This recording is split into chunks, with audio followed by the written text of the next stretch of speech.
Yeah, John, Hey, buddy. what's up in Texas? Is summer still just beating you guys down or what? So summer plays games with our emotions this time of year because it goes so dog days that fall kind of just plays a little hide and seek with us where it shows Yeah, up and then you find it and then it just runs and disappears and then summer just like rears its ugly head back. So I think we're on like third summer right now. you'd like false fall. Yep, we've had a couple of those. But last night was pretty nice. I was out at the baseball fields and I was thinking, man, it's starting to feel a little bit like fall. So yeah, we're there, man. I'm excited. But super summer is over, right? Super summer is over, but there will Nice. be residual summers, encore summers, and sequel summers. Probably for the rest of the year. Yeah, no, we had what do they call it? The Indian summer out here in Oregon last year, where it was still warm, like right through October. Get our first kind of cold fallish day since the first day of fall today. I think we might get some rain, but it was like 90 yesterday. It was nice. I enjoyed it. It's funny Nice. when it's 90 in Portland and I'm out riding my bike and I come down the bike path. There's like nobody out there. Like there that it's but for me it's like, oh, it's nice. I'm used to it. Hey, that's So awesome. Love it. well, cool. Well, cool. Yeah, we're first episode in fall. Uh, I looked at the metrics. People are listening.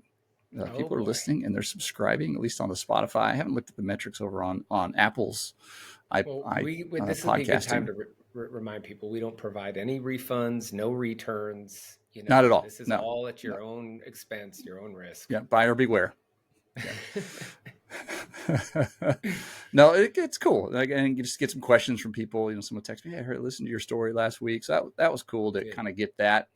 But yeah, kind of get into our regular rotation where I always want to find something thinky to talk about, right? Yeah. And then I always Yeah. want to talk about music, movies, or books. What's kind of new and what's coming. So I got some music on the docket today, and then I want to talk a Sure. little nostalgia. We're going to talk 80s action sports movies, which was an important genre and a type of movie that really isn't made anymore. It's kind of a just the way Hollywood's going. The money has to go after different things. So I'm Yeah. excited to talk about that because they were super important to my upbringing and having gone back and rewatched them all the time to see how they aged. Mhm. But yeah, up at the Yeah. top, check out this headline. Let me share my screen for anybody that's going to be watching on YouTube. But study out of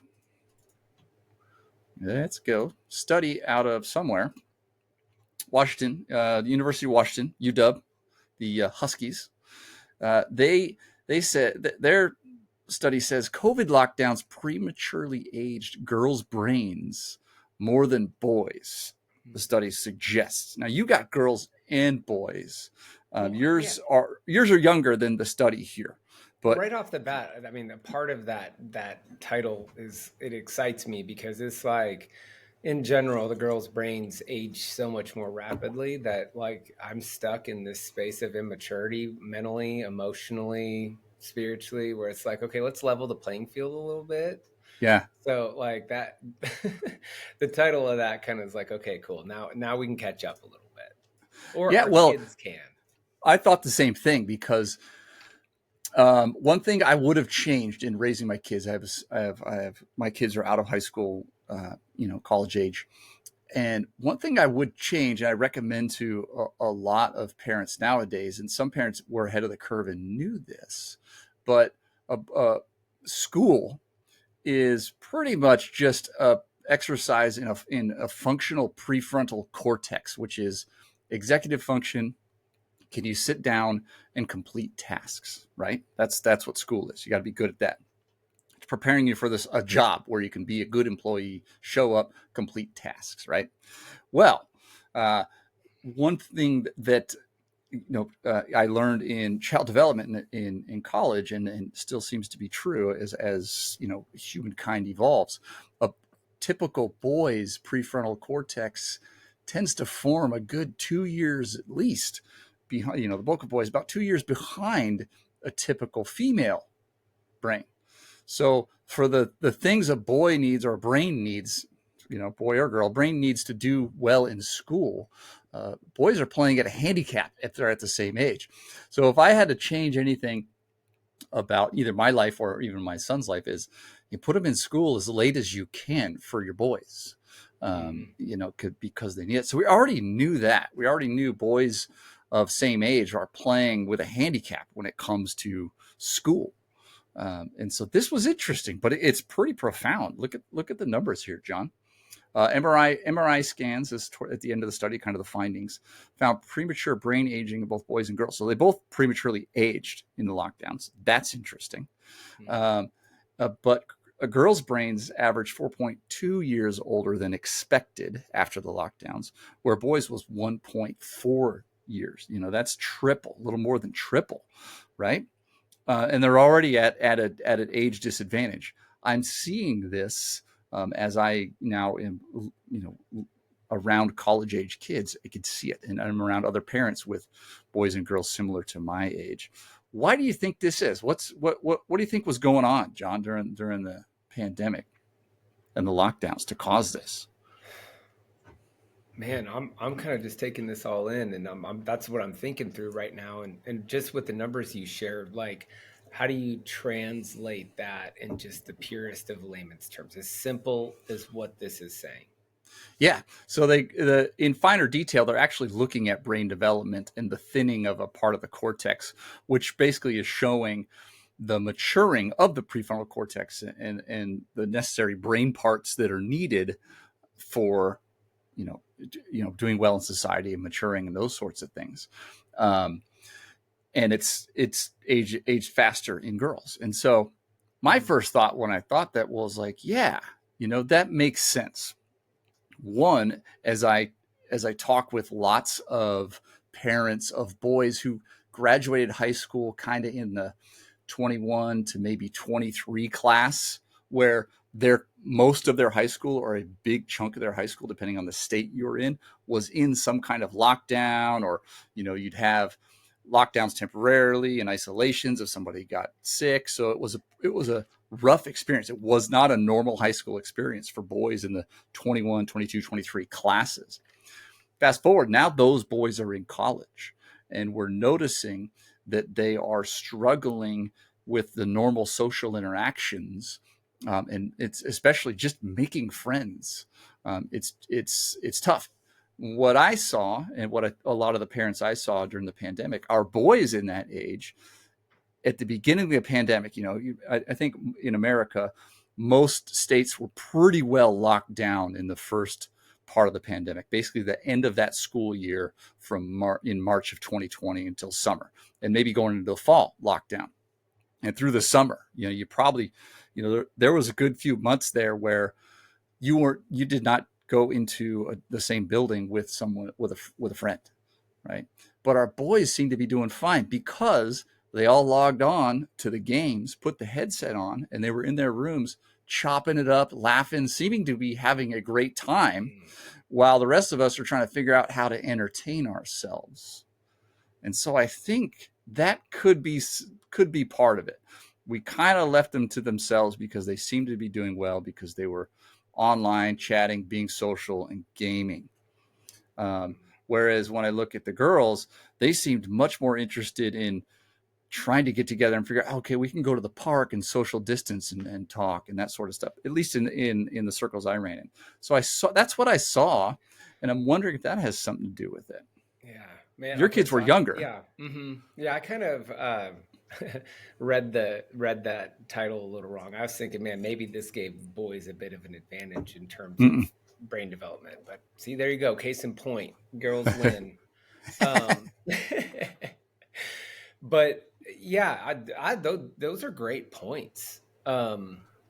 With what you're saying with the gaming and then figuring out ways to still, you know, connect, but in a safe way. That definitely the headsets went on and things went virtual so fast. I could see that. I could hear that in the Yeah. house with the boys so much more. It Yeah. seemed like my daughter went more internal with it, just processing and not fighting it so to speak, to find a loophole or find a way around it. And it seemed like the boys just, man, they didn't miss a beat when it came to putting that headset on, playing the games. But yeah, man, that's an interesting study, man. I'm still trying to think through that and what that means. And here's what I'm seeing with the kids that have gone to college, kind of that went through high school. The kids went to college. The boys went to college. They were in high school during the peak of the pandemic. Their high school experience was broken. The friends you had before the pandemic started, that's all you got for the next couple of years, right? So making new friends was extremely difficult. And depending on where you were in the country and how severe the lockdowns were, that could be tough. So they get to college, and this is the story I've heard many times over about boys in college their freshman year, the last few years. If they don't hit it off with their roommates, they basically give up on college because they're not practiced at going into varying, different, and diverse social interactions and contexts, and learning how to just make their way and make friends. They just settled for whoever their roommates were. And if they didn't click, those boys are dropping out of college. If they didn't click with their roommate that they got in their dorm, they're out. It's just like that. I don't like college. And so that's a big challenge. The pandemic is not over yet, and especially for the kids who were in high school during it. I think there's still the stresses of this. So I'm curious to see some more studies and see how this goes. But yeah. Was there anything later in the article that said anything from that finding as like results from any of that or any? Yeah, these type of studies, they don't try to give opinions so much. They're just kind of giving facts. So it's really just a matter of fact of the brain development and the part of the brain really in that cortex region that's key to just being any good at school and any good at having a job. So I'm curious to see boys, if they didn't go to college, are they struggling with getting that first job out of high school? What's the struggle? This like I said, the pandemic isn't over. There's a lot to learn here, but it did remind me, as someone who's put kids through school, I would say, depending on where you are in the country, if again, sports might be a factor here because there's limits on age, but man, put your boys in school as late as you can. It's going to help them because they're at a disadvantage, especially as school gets more and more test based and this, big schools, and you just got to show up, do homework. That's tough for someone whose prefrontal cortex is not functioning very well yet, which genetically most boys, that's the case. So anyway, interesting study. Interested to keep an eye on that. So for more stuff. Okay. New music. I've been looking, John, and I ran into a theme this week. I kind of ran through a lot of the albums that were released last week. That's kind of what I do on a Friday. I'll look at a list. I'll just kind of run through Spotify and see what catches my ear. But I noticed a theme. It feels like the indie rock grunge is, maybe it's the time of year or whatever, but it's having a moment. I'm seeing a lot of that. And what I found this week is from a band called Office Dog. Obviously, that caught my attention. Yeah, because I have an office dog. My dog Soze. He's not in the office today. That makes me think we need an office dog. Just that title makes me feel inadequate, like we're missing something. Office Dog. They're out of New Zealand, and they just put out an EP last week called Doggerland, which I think there's some history to that. Someone from New Zealand can tell me. I think that's a part of New Zealand or a region was called Doggerland, and it's grungy. It's pretty cool. Like, it's kind of power poppy. We talked about the album The Suburbs, a few weeks ago. It's kind of in that vein. So let me spin the spin.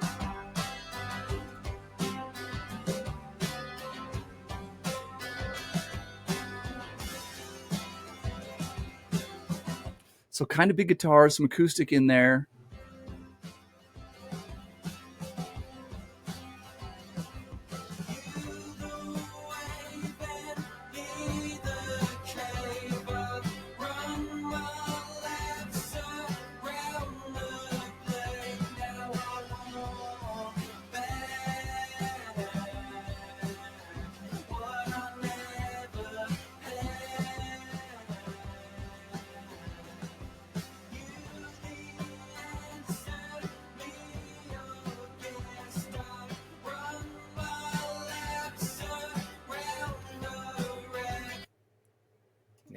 nice. Yeah, this song is called Intact off the EP Doggerland from Office Dog.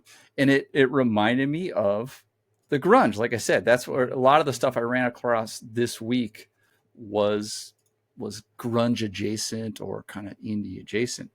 And I don't know if you remember 3 years ago that grunge had a reunion. But first thoughts on that sound. I want to know, because there's a band I'm thinking of that you're a fan of. What'd that remind you of? I mean, the first thing that came to my mind, two bands kind of came. The singer reminded me a little bit of Jane's Addiction, reminded me a little bit of Queens of the Stone Age, just a little bit kind of mixed together with that filter over the voice. That I don't know. Those were the first two that came to my mind. I thought you were going to say Spoon, but I'll give you. You weren't wrong. I like what you said there too. Totally. I thought you were saying one. Spoon. I should have. Yes. But yeah, I'm digging it. It's kind of it's mellow, this album, and it sounds like, based on what I'm looking at their other music, it's a little mellower than their other stuff. And so I'm kind of interested to dig into their archive and see what I can find. But nice. Office Dog, I'm digging right now. And that reminded me of grunge, not just Office Dog, but some of the other bands that I was running across this week that seemed to be a theme. So grunge got the band back together in 2021. So Matt Cameron of Pearl Jam, drummer, Chris Novoselic, bass player of Nirvana, and Kim Thale, guitar player, Soundgarden, plus John Bubba Dupree, Jennifer Johnson, and Jillian Ray. So you have a lot of female vocals on it. The band is Third Secret.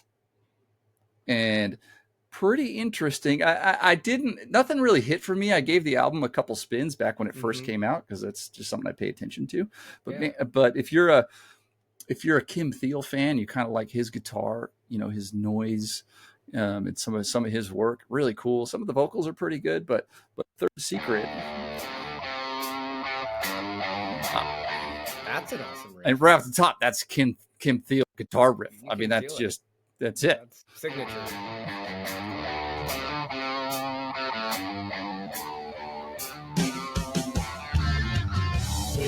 So sick of nothing's that we left behind.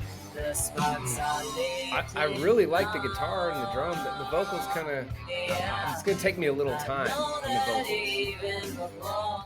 I mean, that's grunge. It's pure grunge. It's great. Like, if that came out in '92, it would have fit right in. So interesting. That's Third Secret. That track is living up to its name. It's such a great name that it was a secret from me. I didn't even know. Yeah, that had come out. And that's all of those bands. And that's why we're here, because I think most people, especially if you're in the thick of raising kids, it's how do I find this stuff? Where is this stuff? So I'll look for it for you, and I'll find it for you, and I'll let you know. But Third Secret, and then of course, Office Dog, Doggerland. So those are in rotation. I've made a Suburban Kings playlist on Spotify, and that'll be linked up in the show notes and the website. So pretty much, I'll try to keep it rotating of the music we're talking about over.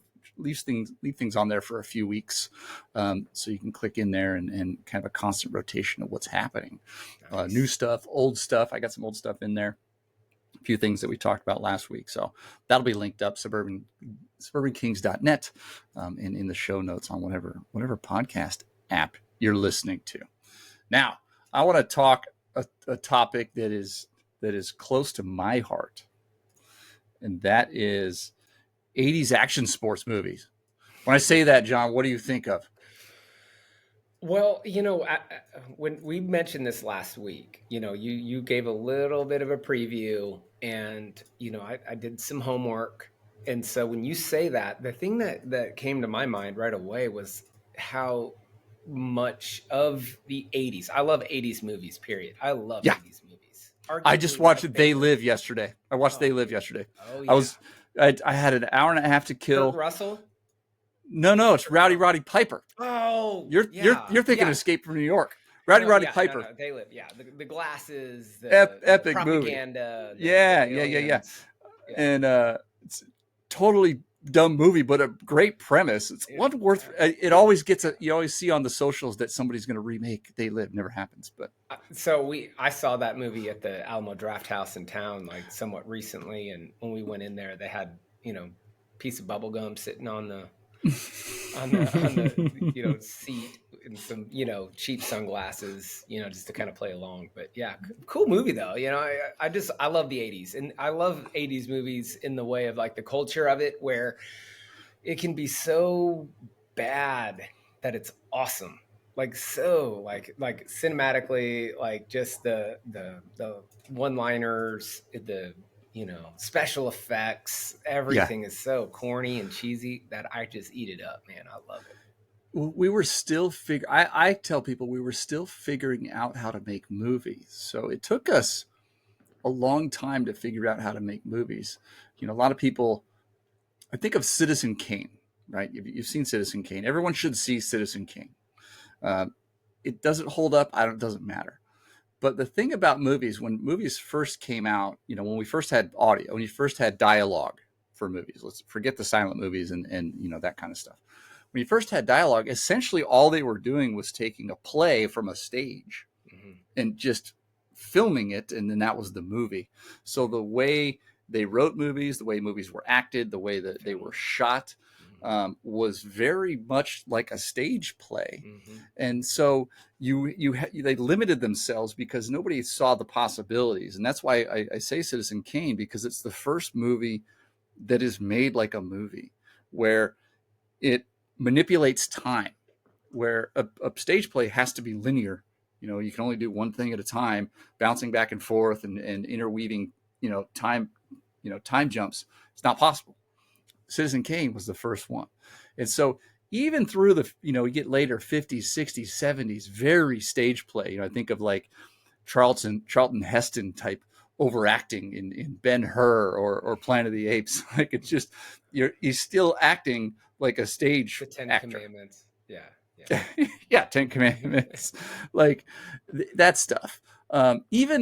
Even ones that were kind of we got a glimpse of the future of movies. I think of Lawrence of Arabia. The acting and the dialogue was very stage play. That was one of the first movies where the cinematography was like, here's what we can do visually with a movie. So beautiful movie to watch. I'm not a big fan of the dialogue and the storyline, or the way it kind of works because of that. So in the 80s, late 70s, 80s, I think we started to figure it out. I think The Godfather was a big part of that, where it's like, we can manipulate time. It can be dark. We can talk in normal conversation levels. We started to see that in the 70s. And in the 80s, it's like, man, everybody can make movies, and cameras got cheaper. And, so they would just tap into the zeitgeist. And that's where we get to with the action sports movies, right? Yeah. What can you think of any off the top of your head, apart from the three we're going to talk about? Were there others? I felt like the formula made way for so many 80s movies. Like it just started coming to my mind, like Karate Kid. Like it's the same formula. And then like you could even argue like Rocky or and I'm thinking of anything that has to do with or like The Wizard, even video games. It's very similar. Tron, yes. Where I heard someone say there's only two movies you can make. I don't agree with it, but there's some truth to it. And that is, you can make Romeo and Juliet, or you can make the Christ story. And yeah.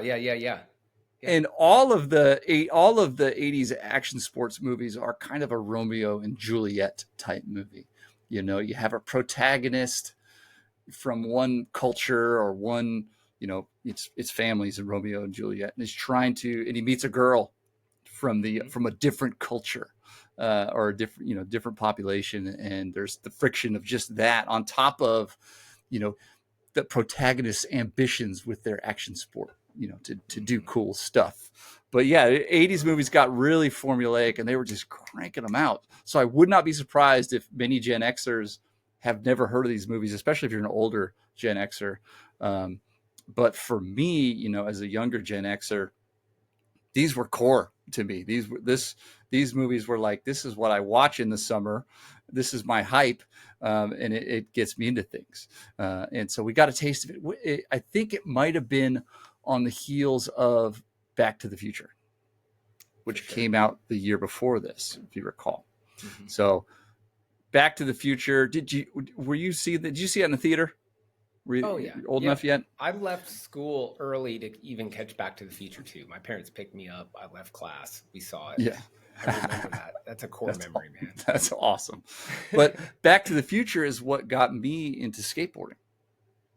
So I got my first skateboard on the heels of Back to the Future. Did you ever grab onto the bumper of a old pickup truck and hijack a side street to a red light? No, we would definitely tow each other from bikes. That was the move. There you go. But yeah, I got my Veriflex skateboard. Just had it because Marty McFly. He made skateboarding cool. Brought it to the masses. If you weren't in skate culture, so that you're talking 1985, I'm 8 or 9 years old, and that was impactful to see that. And so I think on the heels of that, in 1986, you have this run of action sports movies. The three we're going to talk about: Thrashin, which is a skateboard one; Josh Brolin of Goonies fame, right? I love him, by the way. He's had a great career. He's had a great career. He's awesome. I will say he's in the best movie ever made. One day we'll talk about that. We're going to have to talk about the movies of 2007. Yeah. But anyway, Thrashin, Josh Brolin. That's the skateboarding action sports one. I thought you were going to follow up best movie ever made. I thought you were going to say Goonies. But yeah, that's fine.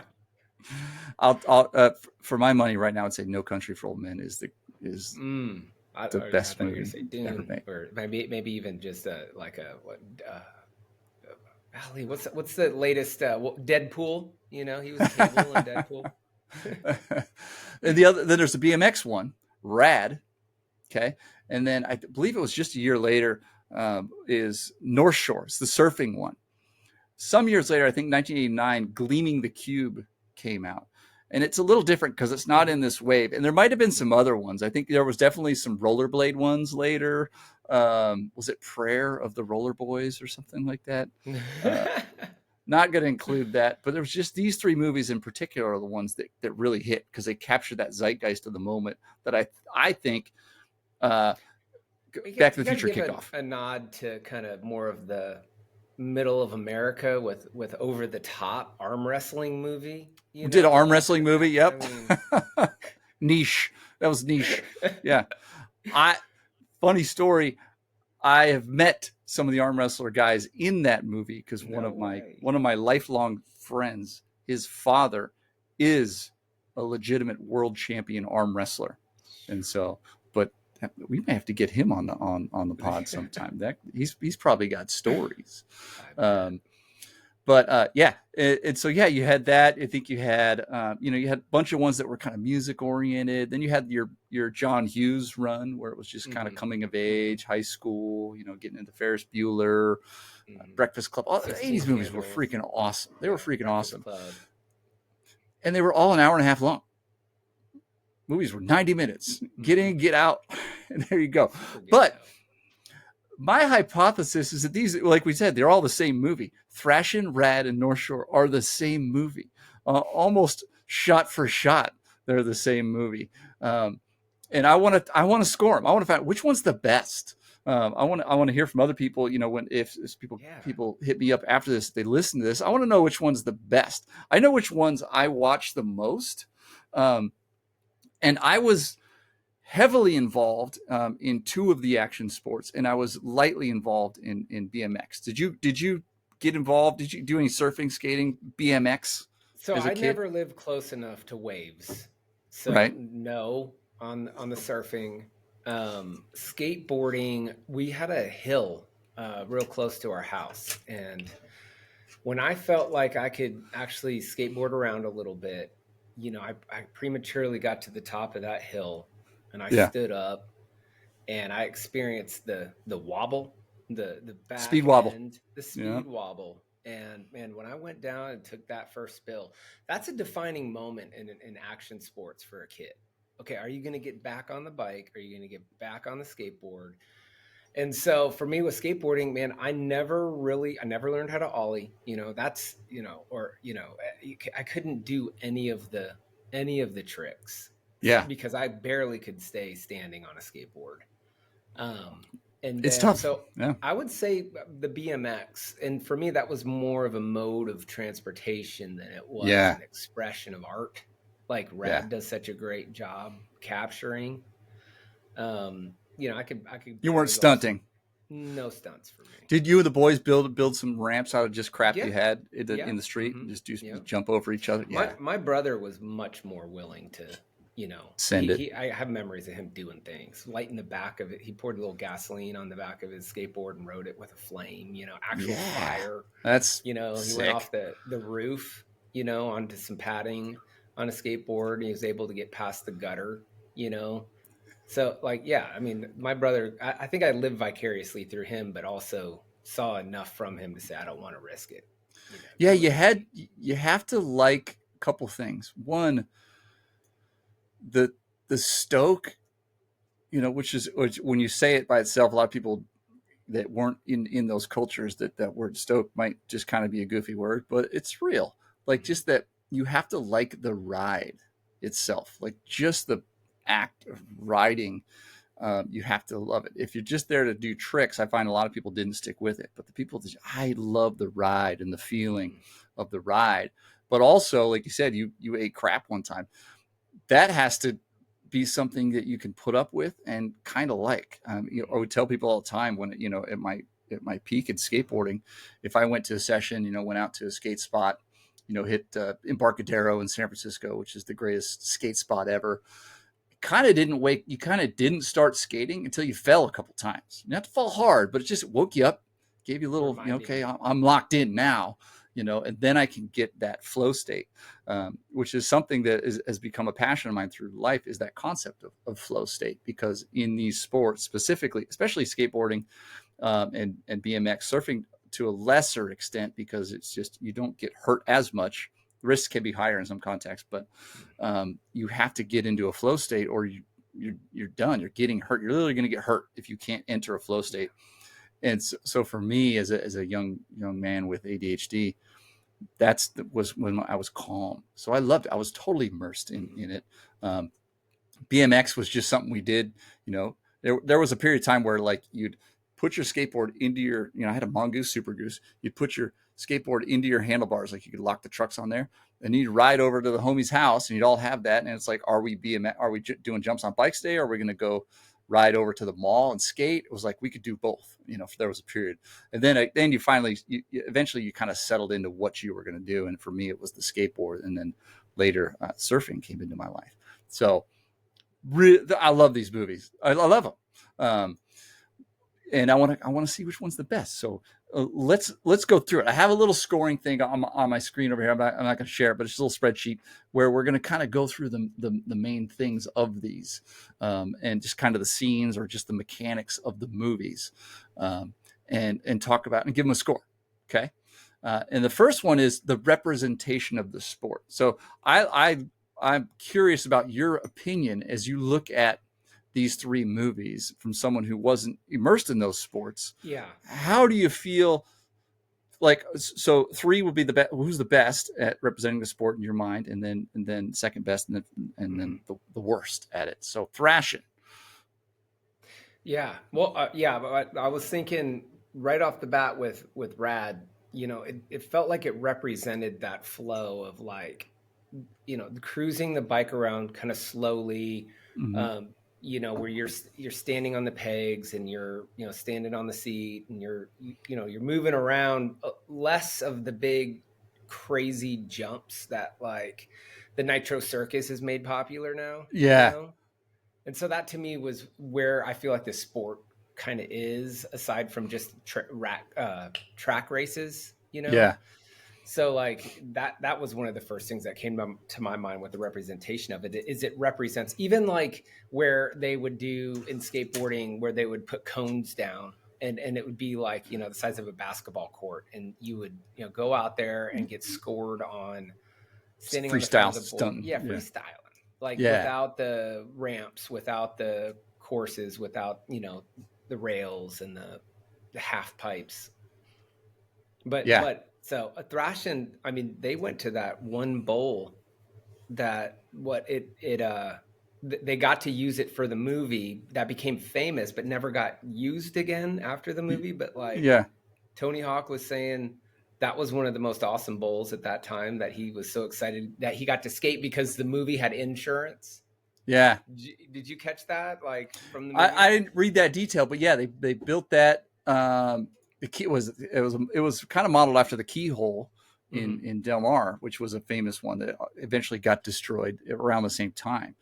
But yeah, no, Thrashin was centered around. So your protagonist, Josh Brolin, he's kind of a jock skater, right? And then there's the gang, the daggers. There's got the earrings, the leather, and like, Josh and his homies are like the happy-go-lucky. They just like to skate, that kind of thing. And then they're in Venice Beach, which was actually fairly accurate because there was a center of skateboarding at that time. It hadn't moved up to San Francisco, which later in the 80s and early 90s really became the hub of skateboarding. But it was interesting. But from my point of view, because skateboarding was the thing I've done the most of, and still to this day is a part of my life, I hands down Thrashin's a terrible representation of the sport of skateboarding, because one, like, the main event is a downhill skateboard race on like regular skate. That was like there was, there might have been two guys in a given city that were even doing that. It wasn't a thing. And then there was like remember there was a skateboard fight, like Josh Brolin and it's Romeo and Juliet. So the head, like, dagger, the head gang guy, his sister comes out to, from like Iowa to live with them for the summer or whatever. Josh Brolin, they fall in love, and that makes him mad. So now they got to fight. And the way they fight is they do like a joust on skateboards in like a drainage ditch. Totally stupid. So I kind of almost write the movie off from a skateboarding perspective, because as a skater who was, skating at the time and it became a big part of my life, it just was ridiculous. But the kind of culturally, it was pretty cool. And then when I look at the professionals that were involved in it, there's really just two. You had Per Weilander, who's like Rodney Mullen, right? You've heard of Rodney Mullen. He's kind of the more famous, where they had the little tiny skateboard and they kind of would just bounce on it and do tricks. He was the other guy. So he's in that. And Christian Asoy actually acts in the movie. He's a dagger and he skates a little bit, and you can see him skate, and you could tell, if you know Christian Asoy, his style is, it's fantastic and it's easy to spot. They didn't get a lot of pro skaters in there. There's a few guys. Tony Hawk, obviously, when they do a contest section, he's in there. You can recognize Tony Hawk at that time, super gangly, but yeah, you had those guys in there, but they didn't feature much in the movie. And I thought it's definitely of the three, I'm giving it a 1. It's the worst of representation. And then Rad, I think you're right on. Like, it felt really like the most real. Like, this is, you have Crew Jones, he's our protagonist, and then our antagonist is kind of just big bike business is the antagonist, city. Politics. Yeah, they're in the country, in a nondescript city. It's actually filmed outside of Calgary, Canada. And it's a small town, and so that's the antagonist, the money and the big industry, and Crew Jones and his friends, they just like to bounce around. They build their own jumps, and they just, they run from the cops and just have a good time on their bikes. And I thought that was pretty true to it. Like, it was counterculture, so check. There was but at the same time, it was healthy expression. His mom is not that into it. You need to take your SATs and go to college. And so I thought it was paper route. Yeah. Like, this is a dude who just wanted to ride his bike. And that was it, for the love of the bike. And so I thought that was good. The competition that was coming up. And so to that point, he's not racing. He's not involved in the industry. And that's kind of where it goes. So I think it's a pretty good representation. There are a lot of pros in the movie, professional BMXers, and they feature a lot. So the BMX riding is fantastic. So I think it's right there in the middle. And I think I'm going to give it the 3. I think it's the best representation of the sport of the 3. And then than over on North Shore, which it's pretty good. It's definitely better than Thrashin, but it kind of creates this dichotomy, this friction between people that just surf out of passion. His mentor figure in the movie calls them soul surf. We're soul surfers. We just surf for the flow, Yeah. and contest surfers who are just trying to perform, and that's always kind of been there. But you got the locals.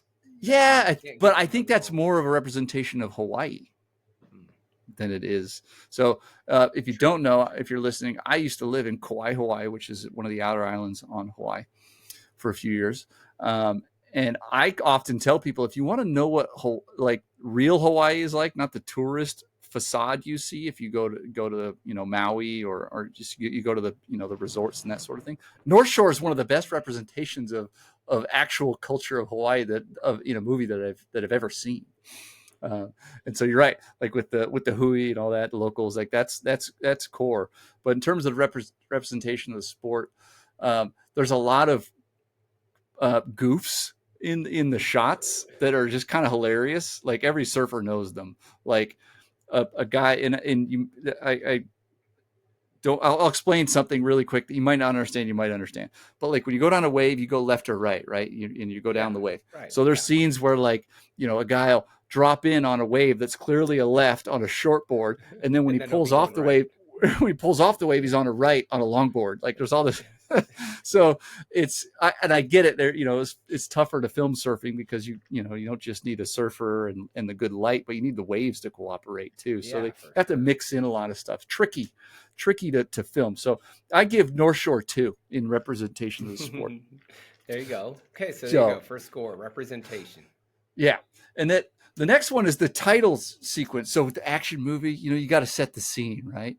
The title sequence has kind of gone away. Right. We most movies now just go straight into a cold open, which is a scene, that kicks off the movie. Right. All the 80s movies had the title sequence, and it's a great way to bring in some music. Right. Yeah. That's one of the things I liked about Napoleon Dynamite and Nacho Libre is they had a creative way of working in, that title. Those movies need a deep dive from us. They're those movies definitely need a deep dive. Well, so starting with Thrashin, and because of DRM and that sort of stuff, I can't show it on here, but I can play the audio, which is most important. And it's a pretty basic. Again, Thrashin's gonna get killed in this scoring. I can tell you right now. But it's you get this song. Awesome 80s song.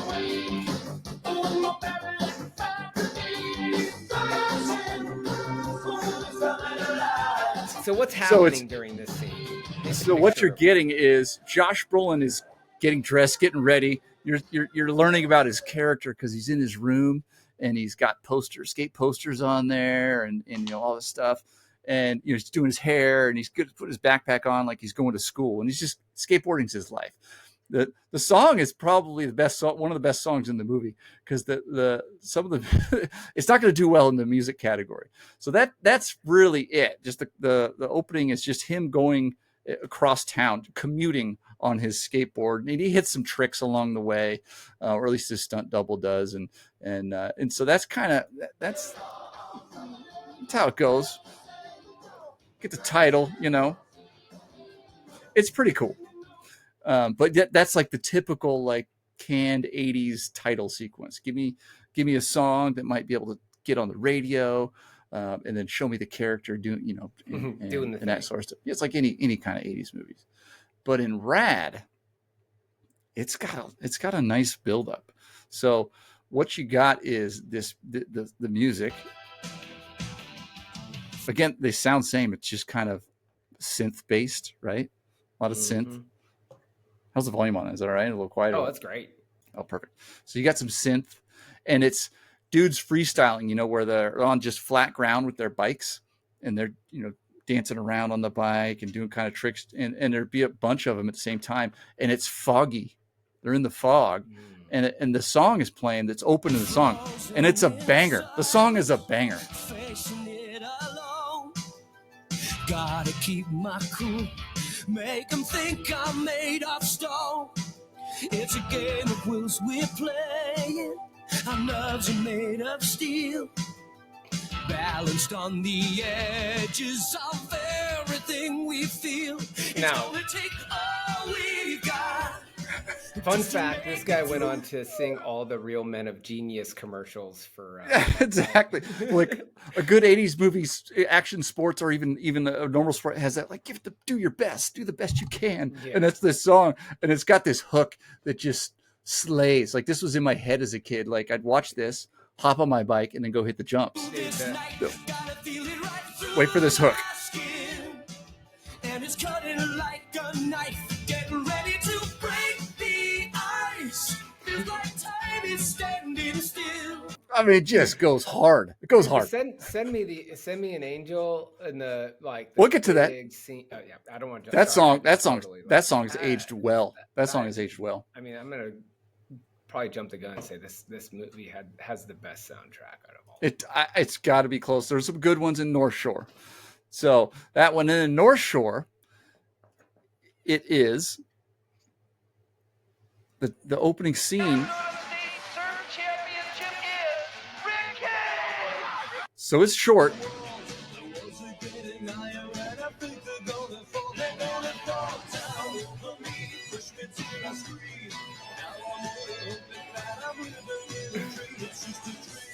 So the music's pretty good in North Shore. Like, that's a banger. That does well. And so it's guys surfing, but it's really tight. Like, it's waist down, feet. Just that's all you're seeing.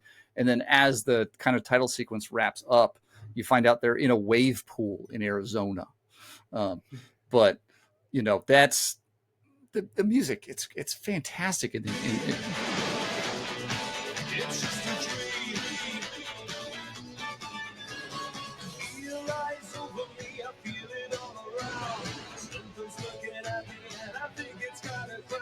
I mean, it's just pure 80s, you know. And these are songs that, you know, they're in a lot of cases were written for the movie. It's not like they just picked a track. They had to write this, you know. So I mean, you're gonna have to give me a tiebreaker on the cold open between Rad and North Shore, but I think Thrashin loses here again. But they're gonna get the 1. Who gets the 3? Who gets the 2?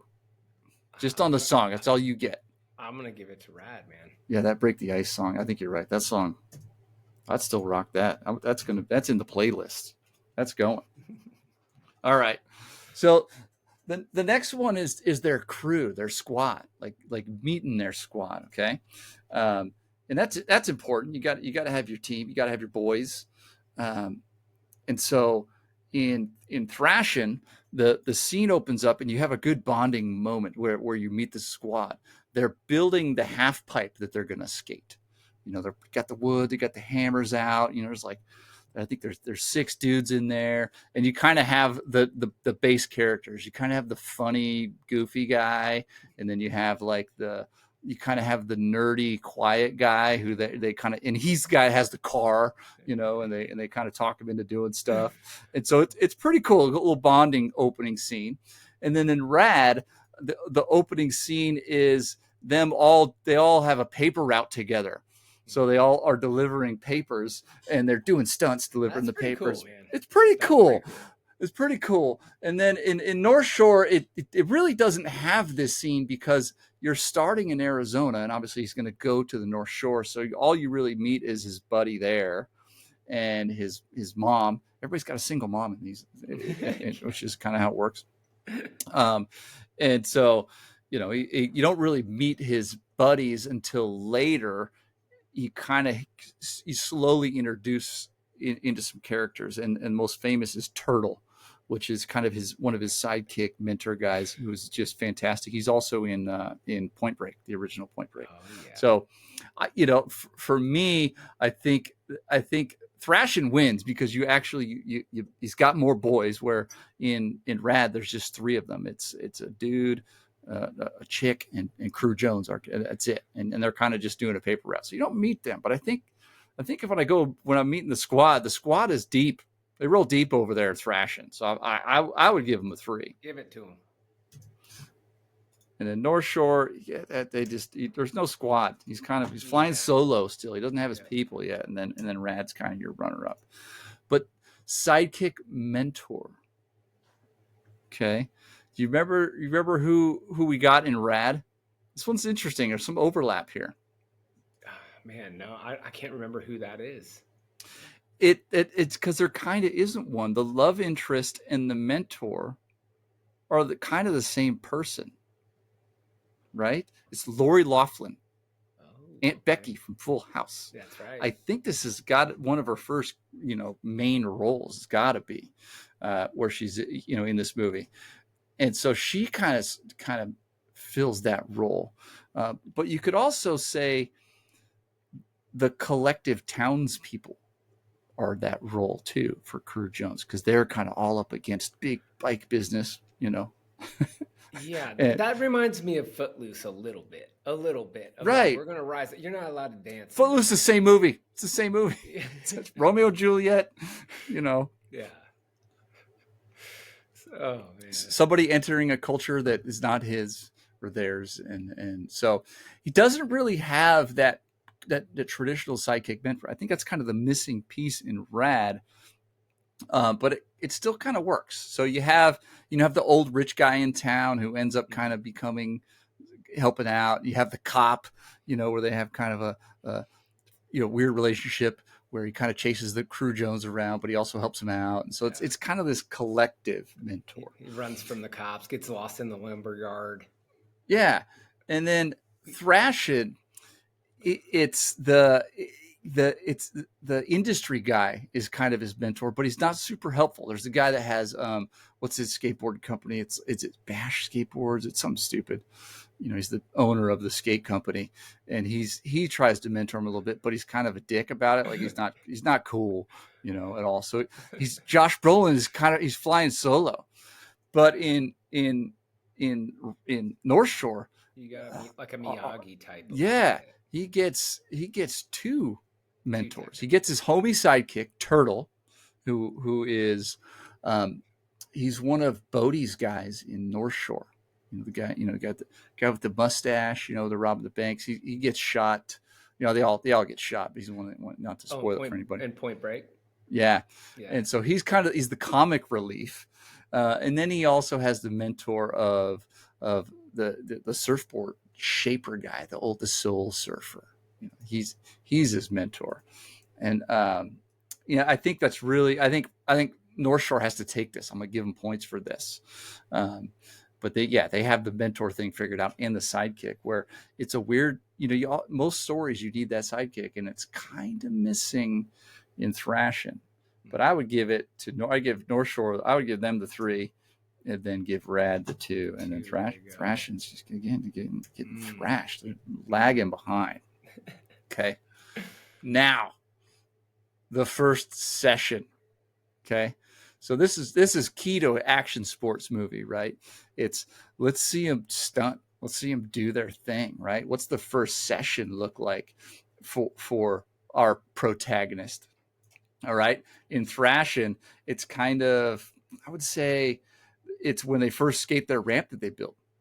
You get to see them skate. You get to see them stunt a little bit. Really and I can recognize who's actually doing the skateboarding, because I know I can tell. Okay, that's Mike McGill. I know that's Tony Hawk. I could tell that's Lance Mountain.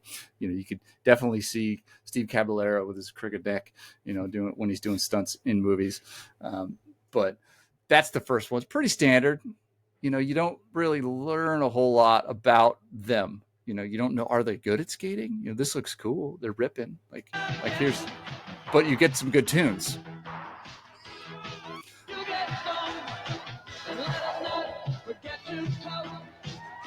It's fun, it's playful, it's awesome.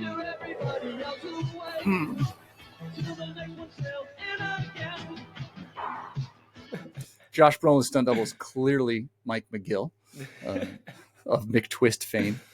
So the song's pretty good. I mean, it's just pretty basic. I think this one appeals, and I think broadly Thrashin, they were trying to appeal to people who weren't involved in skateboarding, and I think they did a good job there. The half pipe is something that interests people who don't skate. people who do skate, it's not as interesting. Not as awesome. Yeah. And then in Rad, the first session is actually, they work some narrative into it too. So the first time like we see him like stunting, apart from just delivering newspapers, remember the scene the cop shows up. So they have this, the crew has this cool clubhouse. It's in like a shack in like a lumber yard. Okay. Yeah. And the cop rolls up, he's a quintessential cop with the mustache. He's got, motorcycle cop. The Pringles guy. He looks like the Pringles guy. He does. got a curly mustache, he's bald. And he shows up and he wants to chase the kids, right? Yeah. And so that's what they go do. So you see, so you see them get rad, running from the cop. And so the music's okay. Oh, I went too far. Let me get to the music here. There he is. Yeah. Another banger.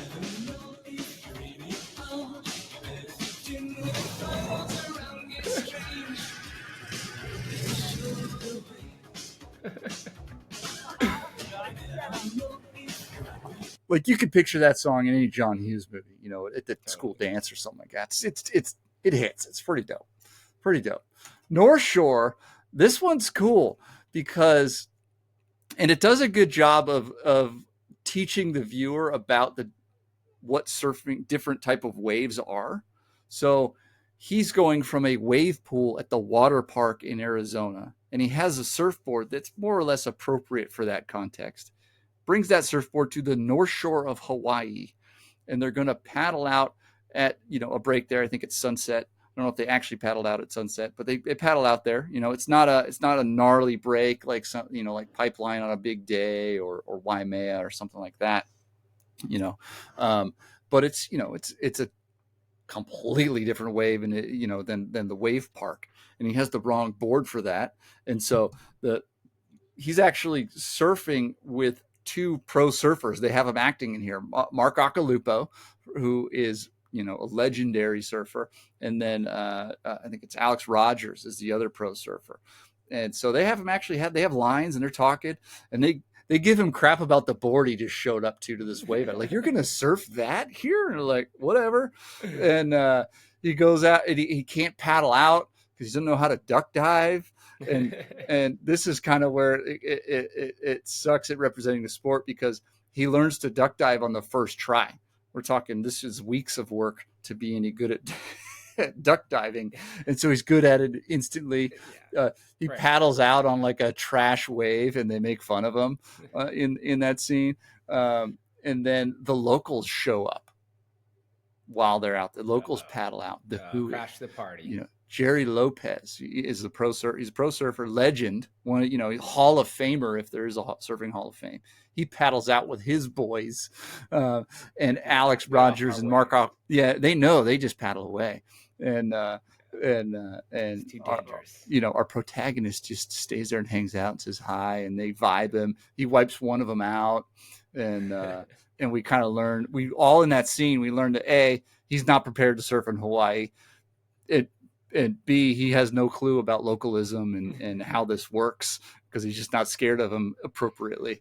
And so the first session is more of a learning experience for Crew Jones, that he's just not ready for this. But pretty cool. It's like the Karate Kid scene where they beat him up on the beach.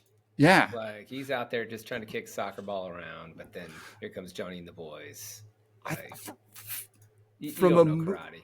Yeah, exactly. Karate Kid is the same movie, so you can follow this through Karate Kid. But I want to stay in the action sports, And so it might be a tie for Rad and North Shore for different reasons. Rad because it's cool and the music is rocking and you see everything. But for North Shore, there's a lot of narrative there. Like, it moves the movie a lot. The surfing isn't great, but it moves the movie well. So I don't know. It's time to get to training. Yeah, what do you think?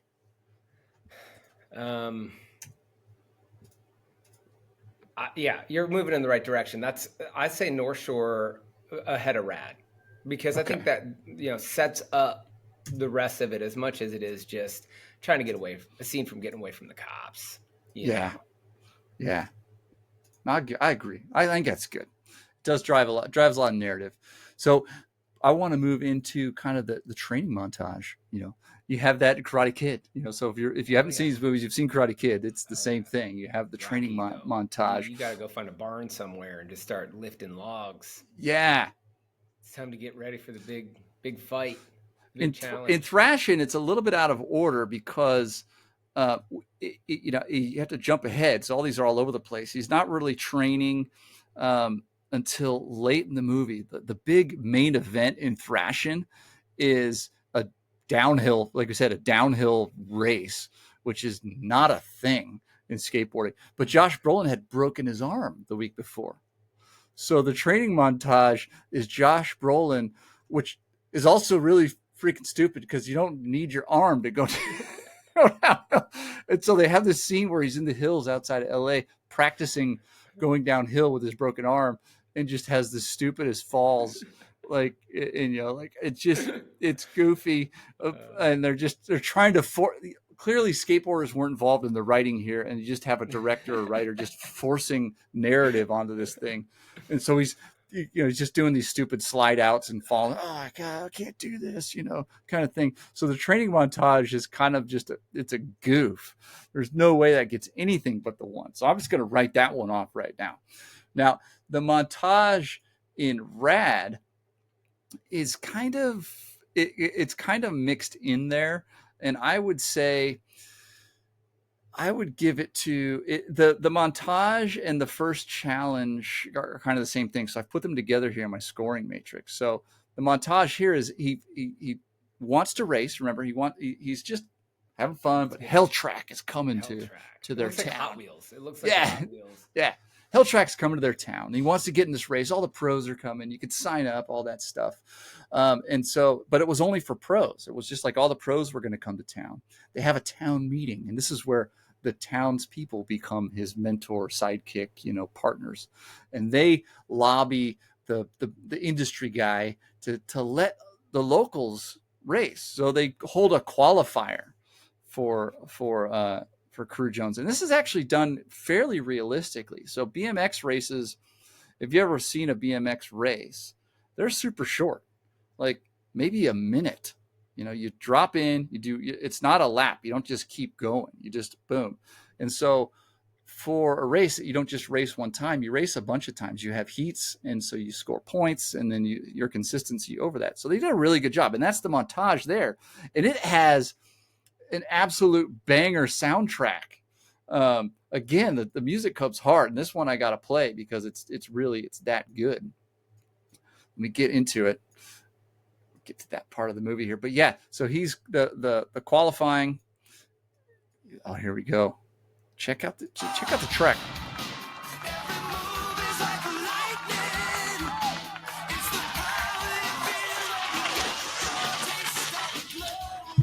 I mean, you could almost just hit pause and play on all of these songs and say, this is for this scene and this is for that movie. And you could, these were written for the movie. Yeah. But take the same song and hit play. You could put this on all the movies. You could put this on the Karate Kid.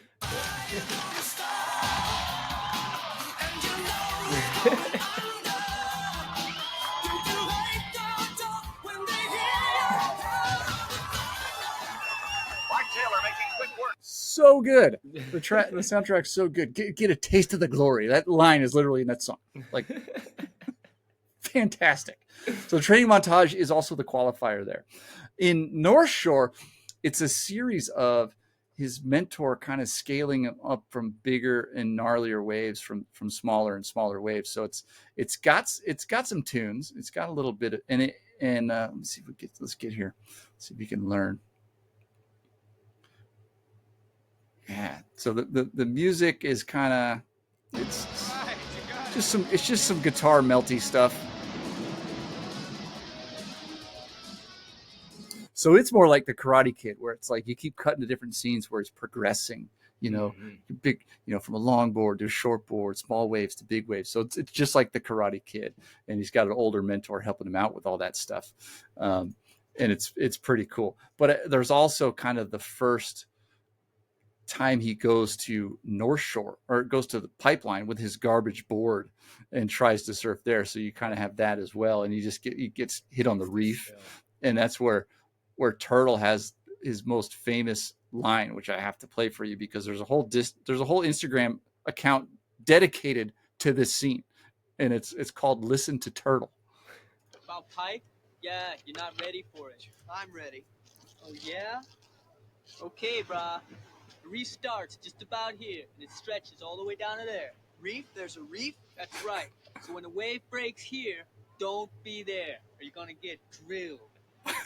So it's a classic line. So I have that sticker on the window outside my front door, and it's him holding his hand up, and it just says, "Listen, listen to Turtle. When the wave breaks here, don't be there." And I have, we have, Howley stickers, and so there's a guy on Instagram, Derek Stewart. We'll link him up in the show notes, where he's a fan of this movie and Rad. So like Bill Allen, who plays Crew Jones, and the guy who plays Turtle, they feature on and they've owned their characters. Like these characters still live with them, and it's part of their identity. That's cool. And so it lives on. But yeah, the montage, I think it goes to Rad would be mine, because the song banger, the context and understanding of it sweet, matches up. But the North Shore one's a little more traditional. It's kind of like Rocky. It's like Karate Kid. What do you think? Well, it sounds like you got to go 3 with Rad, 2 with North Shore. All right, I'm gonna do that. 3 with Rad, 2 with North Shore. So we're starting to show, that Rad and North Shore are starting to separate themselves from Thrashin, which I think we knew. Now you have the industry guy. So all 3 movies have the industry guy. Now, the Karate Kid comparison to this would be the head of the Cobra Kai. Yeah, or like this is about the time in the movie The Wizard where the kid breaks out the power glove. Yeah, where it's like he's flexing hard. There's a guy that represents the industry, that represents the big machine of surfing. The alpha. The guy, yeah, and so in Rad, it's the CEO of Mongoose. He's holding the race. I'm going to make money, and he's got investors and all this kind of stuff.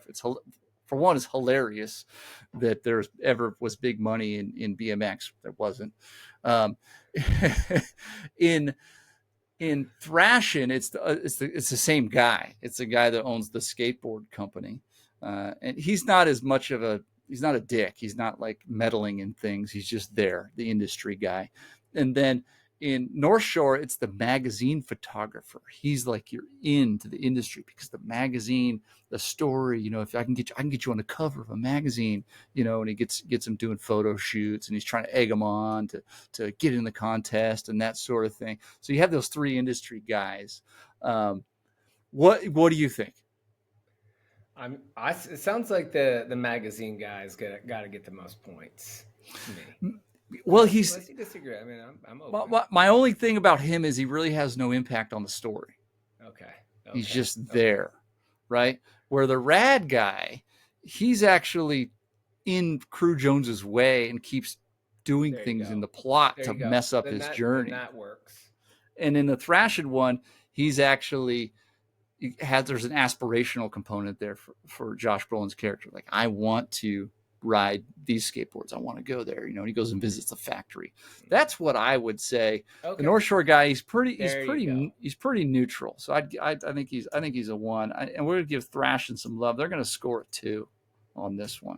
But the industry guy, he's important to Rad, I think. Okay, there you go. Now antagonist. Okay. You're gonna. So this is Johnny in the Karate Kid. There's clearly an antagonist, and it just like the Karate Kid. There is some. The antagonist has an arc. They're not the same. Where like Johnny, in the end, respects. Has respect. The crane kick will humble a man. Yeah, you do that. Yeah, you do drop a crane kick and you're in. So the antagonist in Rad is Bart Taylor, and he looks exactly like Johnny from Karate Kid. You know, the antagonist is always a blonde, you know, good looking, you know, kid who probably, you know, has lives with both parents and has a good life, and then, yeah, dad That's makes all good the money, things. drives a nice car, you know, has a cool dirt bike. Popular. The chicks are all up ons. So Bart Taylor is just a spitting image of Johnny from Karate Kid. Pretty basic, pretty easy to understand. Okay, I get it. He's kind of a dick and he does some dick moves. And just like in Johnny, he thinks he has a thing with the love interest. Okay. Right. So there's competition not only in the sport, but we're competing on bikes and we're competing for the same girl.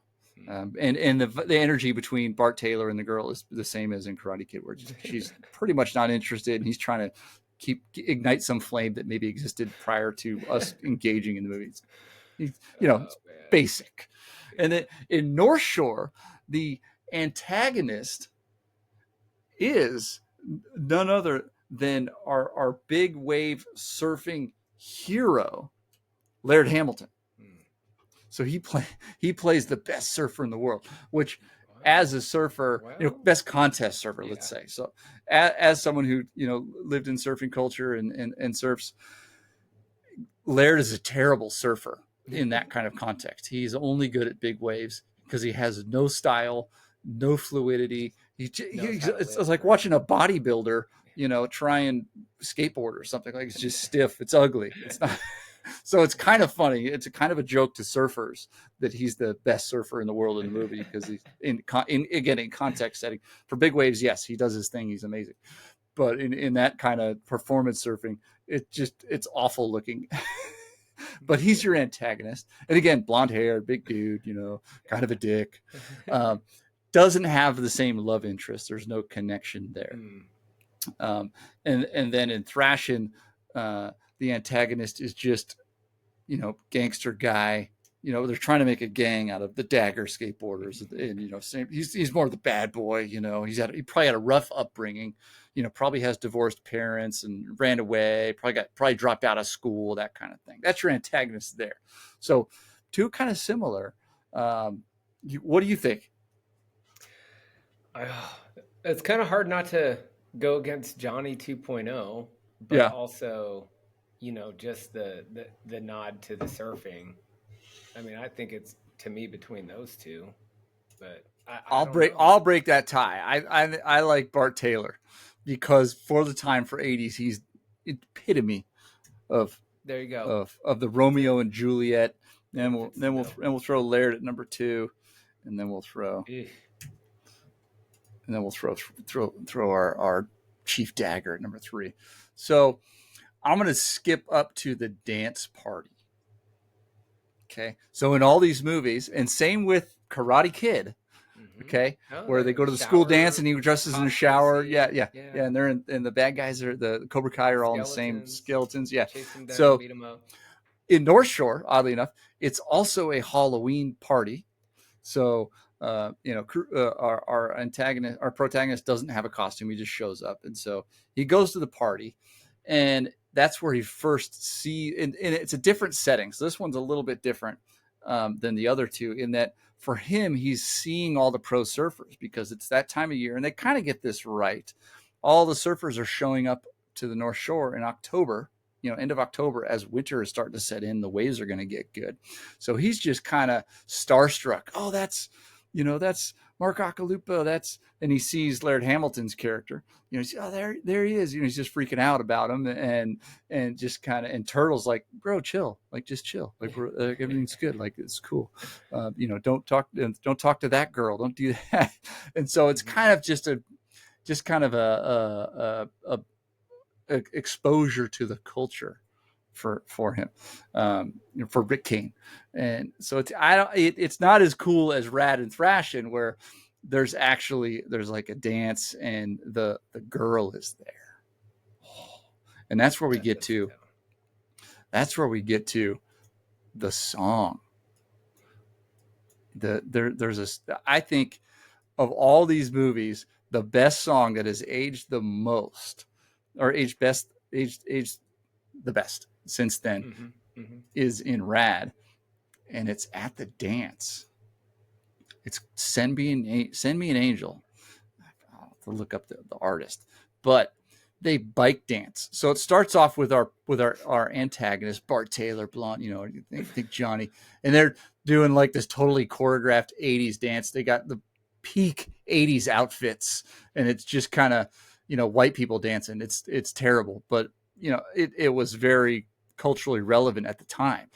And so Crew Jones and Aunt Becky from Full House, they go and they dance on bikes, John. It's terrible. They take over the dance floor. Awesome. But here's one of the first things you see that a lot of these have in common is the announcer. It talks you through what's happening all the time in the movies. It's like you're watching ESPN The Ocho. Right. It's like you got the it's going back to what we talked about at the top of this, where we're still learning how to make movies. And back then, directors couldn't trust the audience to know what was happening. So they had to tell them, right? And so you have this scene where like in the surf contests and in Karate Kid, same thing. The announcer over the top of the competition explaining what's happening, because they don't trust the audience to figure that out. But the song in the dance scene in Rad is just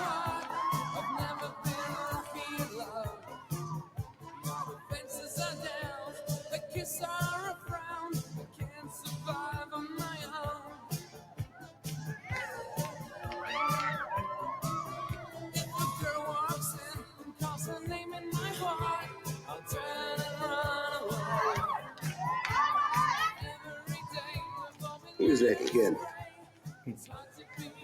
I don't know. What factory is he in? Do you catch that nasally thing going on? I was not playing. Yeah.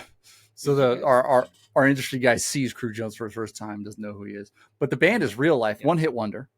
When I look at Spotify, that one's got about 40 million plays, and their next it's actually a different version of the same song. Their next real song is 7 million. So Send Me an Angel, I real life. Awesome song. You get to interact with the love interest at the dance.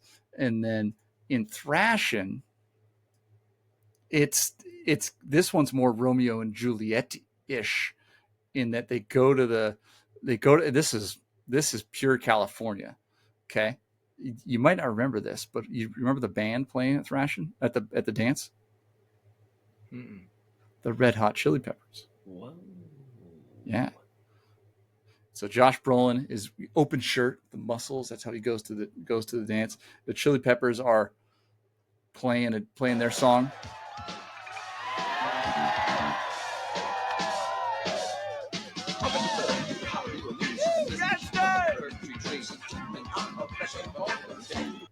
And it's all like Hillel, their original guitar player, is still alive, but that's like old school Chili Peppers, just their funk, and it's just kind of a concert kind of a thing. It's kind of like where the Josh Brolin and his crew are there, the Daggers are there, and they're just eyeing each other, and he kind of cuts the love interest away, and they actually talk a little bit, and so it kind of sets it up. But Rad just takes the cake for me. That's so memorable. The bike dance is just elite. That's the scene that I remember from when I saw the movie way back when I was on VHS. Yeah. Like that song just burned. That song's still in rotation. That's on one of my 80s playlists, Send Me an Angel. That thing aged well. It's kind of in that New Order, Depeche Mode, that kind of space where Didn't they do a commercial, like a Super Bowl commercial or something, where they busted that kind of back? I think I remember a commercial recently, like in the last 6 months, where that song was. I'm like, no way, that was on there. And also there was an In Excess song that I from 1980 that I remember that recently. Anyway, but yeah, no, I would definitely give it to Rad. And the North Shore, it's just kind of it's just a party, nothing going on. But get the Chili Peppers in Thrashin', and that's so it awesome. Really, when you watch Thrashin' again, which I did last week, it really is. I think a couple people that live in Hollywood got together, wrote this movie really quick, and called up people they know, like the Chili Peppers, and just got some bad music in there and just kind of whipped it together. And because, we got to ride this wave, that, of skateboarding on the heels of Back to the Future. Like, it's cool. It's got to happen. So no, I would give that. So I got two more little scoring sections I want to talk about. One is the date love song kind of tryst, that scene where the girl and the guy finally just get together and do their thing. I want to start with North Shore, and that is, there's a couple there. They kind of, they lightly start to talk, where one, she helps him with it because he hits the reef and he gets cut. And then he gets in a fight with her cousins when they're talking. And I think that's kind of the first real connection, where they're off and you get some cheesy music. And let me zip over that one really quick. Where's my cheesy music? There it is. Yeah. Oh, didn't go. Yeah. Hooey? Yeah, here we go. Take a tea leaf. Oh, they're running in the rain, and there's just some noodly music. That's all it is. A little bit of a pan flute happening. Pretty standard. So you don't get like the they don't work surfing into it all. It's kind of separate, you kind of miss it. Whereas in Rad, the first time they kind of do their thing, they go ride bikes. They go ride bikes, and you get some. You get some cheesy music. Let's see if I can cue up the music. And this is the first dud in the movie. Like, this is the music. I think my mom was listening to this crap in 1986.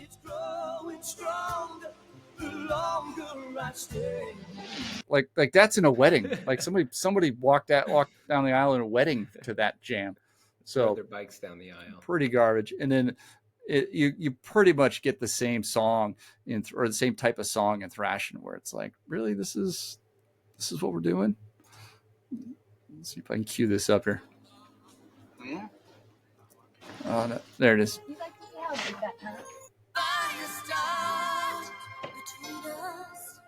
Like, what? It was a skate movie.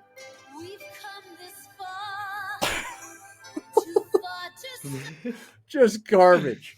There's garbage music. Oh, so bad it's good.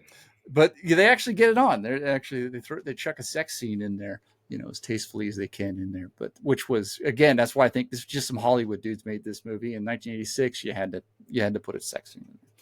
And so that one just sucked. But yeah, I think they're all pretty weak. That's where the movie kind of takes a turn. But I would have give it to Rad, because they ride bikes and they go jump into a river, on their bikes. So I think Rad takes the first date kind of love song thing. But in North Shore, North Shore and Thrashin' the same, but that song in Thrashin' is just so freaking bad. It's just so bad. Like, who approved that? Garbage. That's just garbage. All right, our last section in here, John, is the main event.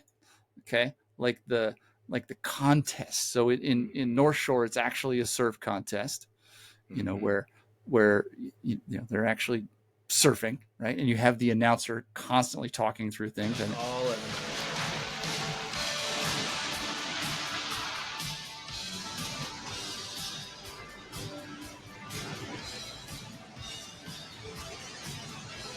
There goes Lance Burkhardt, slashing, carving, trademark style. So, same thing.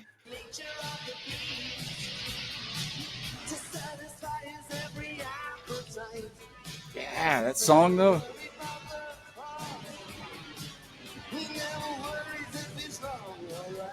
This song is "Nature of the Beast." It's the name of that song. So good. And then Rad's pretty similar. You have a final showdown. You're end of the scene. They're on Hell Track, right? And they're doing their thing. And you got the same thing where you got an announcer announcing everything, because we can't trust the audience to see with their own eyes what's happening. And then there's some pretty. The music kind of sucks. Taylor's teammates, the Reynolds twins, are third and fourth.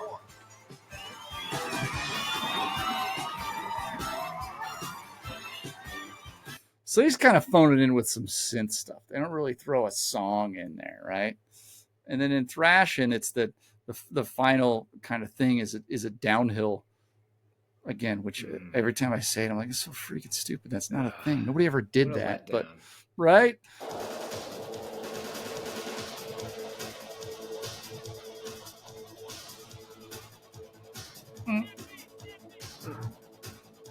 And again, they're just phoning it in. They probably had some intern, hey, make a track there. But yeah, I would give I give it to North Shore in terms of the it's, I don't know, North Shore rad. The Hell track's so dope though, like it's ridiculous, right? Yeah, I mean, the Thrashin is gonna stay with the one. I don't know though. I think there's something about a surf contest though. But I mean, that seems like the entire movie, you know, like the whole thing is the build up for the surf competition. Well, spoiler alert. Turn the podcast off if you haven't seen North Shore. Rick Kane does not win, but our Lance Burkhardt, our antagonist, actually cheats and gets caught on camera cheating. But at the end of it, the resolution is that contests don't matter. I'm a soul surfer. That's right. But I'm good enough to win a contest. So suck it. Is kind of how it breaks down. I think the cadence of it, because they break it up over a couple days, it kind of breaks in the middle. That's kind of the rhythm of it is a little off. So he does so much of which is real. That's how a surf contest would be. It's going to take 2-3 days. But it loses that moment. It doesn't work good. Well, it doesn't work well in a movie. Where I think Rad gets the edge here because it's one race. It's understandable, and it clicks. The music sucks, but the race is pretty cool. Clear resolution. Yeah, right. All there in that one big scene finale. Good finale build up. And it resolves just like the Karate Kid, where like. Bart Taylor, our antagonist, is instructed by the industry guy to do something he doesn't want to do, and he ends up not doing it. So he not only does he lose, he gets fired. And so him and Crew Jones team up, and they raise their bike in the air, and we're buddies now. You're on Rad Racing, so it resolves like with that, where just like where Johnny from the Cobra Kai, kind of. I respect, respect you to the greatness. Yeah, your karate is better than my karate. And yeah, but now final score, and I haven't looked, so I'm looking at it right now. There it is. Oh, it's clear. Rad's run away with it. So on that, we're getting Rad at 31 points, North Shore at 20, and Thrashin at 15. Thrashin kind of came together there in a few areas, but. Yeah, that is definitely like I think of that movie as a money grab. Like it was okay. Here's the zeitgeist of the moment. Skateboarding having a moment. Skateboarding's happening. We need just movie chuck a skateboard in a movie. Make it happen. Yeah, I think Beverly Hills Cop, same thing. It was around the same time. It was Beverly Hills Cop 2. It came out. The whole Bones Brigade's in there. There's a whole couple scenes of them skating. It seemed like the Gleaming the Cube kind of rescued a little bit of that. Skateboarding movie. It seemed like it's more well respected, and Christian Slater too. Good career, moving on. And when I first pitched this idea to you, that was my intent. Okay, it's going to be Rad, North Shore, and Gleaming the Cube. But then I went back and I watched all 4 of them, and skateboarding is not the thing in Gleaming the Cube. It's kind of a crime, whodunit, detective kind of a thing. And skateboarding is just kind of part of it. Just our protagonist just happens to be a skateboarder. It's kind of like Airwolf, Yeah, instead of a helicopter. It's a skateboard. Must solve a crime with a skateboard. Right. So where the other movies, the thing is the thing. Like it's the skateboard contest. It wasn't a helicopter. Airwolf was a... Airwolf was a helicopter. Oh, okay, yeah. Okay. Yeah, so Jan Michael Vincent, Stringfellow Hawk. Yeah, it was elite. But yeah, Gleaming the Cube was a much better movie. It came out a few years later, so they had a little bit more time. You had better actors in there, but skateboarding wasn't. So when I first pitched this, I'm like, let's do that. And I went back and watched them. I'm like, because my hypothesis was these are kind of the same movies. There is a Romeo and Juliet component to Gleaming the Cube, where he's interested in his his dead brother's ex-girlfriend. is the Roman, yeah, just swooping in there, I guess. Jeez, but and parents don't like his skateboarding, all that kind of stuff. But the Bones Brigade, from a skating perspective, the skating is much better in this than Thrashin, because you have the actual Bones Brigade. Tony Hawk and some of the boys are actually acting in it, and the stunt work is, there's some faux pas in there. One of the funny ones is where, like, Christian Slater's going to go skate, just kind of blow off some steam. I'm having buzz. He goes to like some dance, your anger dance and Footloose. And so he rolls out abandoned barn and just his emotions. He rolls out on like a regular skateboard, and then it cuts to Rodney Mullen on a freestyle skateboard, doing freestyle, a totally different skateboard. And again, they didn't have Stacy Peralta, who I'm sure was advising on this, probably didn't do a good job there on that one, but most people would never notice that. As a skateboarder, you're like, dude, come on, that's stupid. But Gleaming the Cube is a better movie than Thrashin, but Thrashin is more in line with what was going on here in this moment. Yeah. So I want to do some more of these. I want to revisit 2007, which, as I've said before, I think is one of the greatest years for movies were in our lifetime. We might never see it again, where you have a bunch of slate of movies that any other year would have been Best Picture, like 7 or 8 of them, right? And I want to revisit Denis Villeneuve's portfolio, but I don't think we're going to see movies much like this anymore. Have you noticed the change in movies since maybe kind of writer strike, pandemic, all that stuff? Things have changed in the last 10 years. Yeah. I mean, having kids with movies, so much of the genres are either kind of the Pixar type fun, but then there's all the like superhero movies. Yeah. And like my kids weren't huge on the superhero movies, even though I respected it because it was like, the comic book culture as a kid finally coming to the big screen. But your kids are younger than mine. But those have formulas too. And that are just like we could run a very similar filter of it's in these movies. Learn about love interest. Oh, we're failing. There's no way we can achieve this. How they became the superhero, and then how the villain, the origin moment of the villain, and then they have to fight together. It looks hopeless, and then they overcome the situation and they win. And they get the girl. Movies like this are doomed. I don't know that we'll see the mid-budget movie is kind of dying, and that is kind of that 20 to 70, maybe a little more $1 million movie, which is all the great comedies of the last 20, 30 years are in that space. These type of kind of niche culture movies are in that kind of space. What's happened now is movies have to be a success globally, right? Which is why we see superhero movies. A dude in a cape and tights can translate across cultures, right? Just I need to fight some people, blow some stuff up, Batman. All the marketing's already all built in anyway. Like it's easy. It's easy. Apart from that, like ignoring the fact that the franchise already exists, and then it translates. Try to move down like the board game. Like we're gonna make a movie out of Battleship or Jumanji or what, like these board game movies, and then the video game movies. It translates.